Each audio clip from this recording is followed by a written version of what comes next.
Iusan-sad kamayong adlaw na tanan mga igsuon. Unya ani nasab kita karon sa ato nga lain usad nga bahin sa ato nga pagtuon o pagpamalandong diha sa pulong sa Ginoo. Unya mga igsuon, ani naman ta sa lain usad nga bahin na ada sa part 3 sa mga tips diha sa epektibo nga mga pag-ampo mga igsuon. Tips gyapon kini kung unsaon na to pag kuha ang mga epektibo kaayod ng mga pag-ampo diha sa Ginoo mga igsuon. So sa natong agi mga igsuon, nagkuha man tawag example sa kinabuhi ni Rupita Elias. Mabasa nato sa Santiago 5:16 ngadto sa 18. Nya karon mga igsuon lahi na sad kini nga kuan tong example sa kinabuhi no sab ni Propeta Daniel nga atong nakuha mga igsuon kung unsa daing benepisyo sa usa ka tawo matarong sa tubangan sa Ginoo.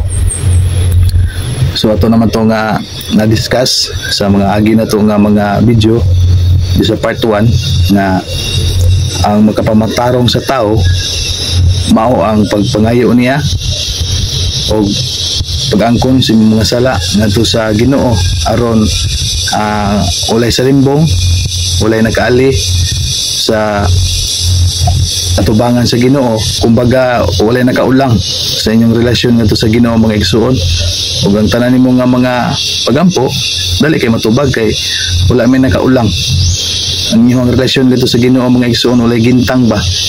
Ang inyong connection ngadto sa Ginoo walay putol. Sumaw nga kung sa imong gikinahanglan matubag gid sa Ginoo mga igsuon. Mao sa nahitabo sa mga ikuan natong example labi na gis kinabuhi ni Propeta Elias ug karon sa kinabuhi na sab ni Propeta Daniel. Ikinis Propeta Daniel mga igsuon buot matarong masad sa tubangan sa Ginoo.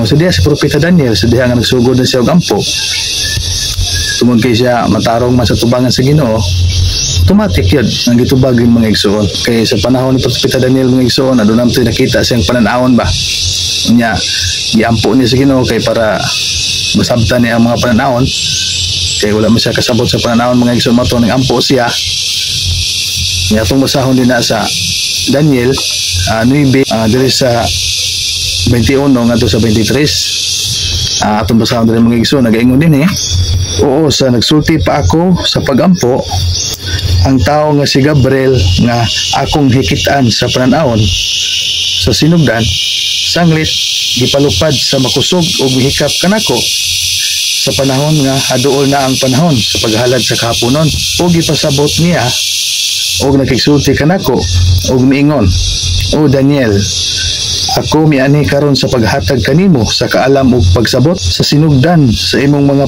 pangaliupo gipagula ang sugo ug ako mianhi sa pagsugilon kanimo kay ikaw gihigugma pag-ayod pag-ayo busa palandunga ang pulong ug sabta ang pananawon. Sa sugod pa lang sa pagampo ni Propeta Daniel gipalupad na dayon ang Anghel Gabriel gitubagin sa Ginoo ang mga pagampo ni Propeta Daniel mga igsuon tungod kay matarong siya nga tao. Sumao to mga igsuon nga kung ikaw matarong ka sa tubangan sa Ginoo nigsugod nimo gampo bagon din ka. Mao na mabasa din na sa Isaias 65:24 nga nagaingon din mga igsuon ug mahinabo nga sa dili pa sila musangpit ako magatubag na ug samtang nga sila magasulti pa ako mamati kanila. So mao na mitabo sa taong matarong ang mata kuno sa Ginoo kanunay nagasudong. Ato to mabasa nato sa unang Pedro 3:12 nga ang mga mata sa Ginoo nagasudong sa taong matarong.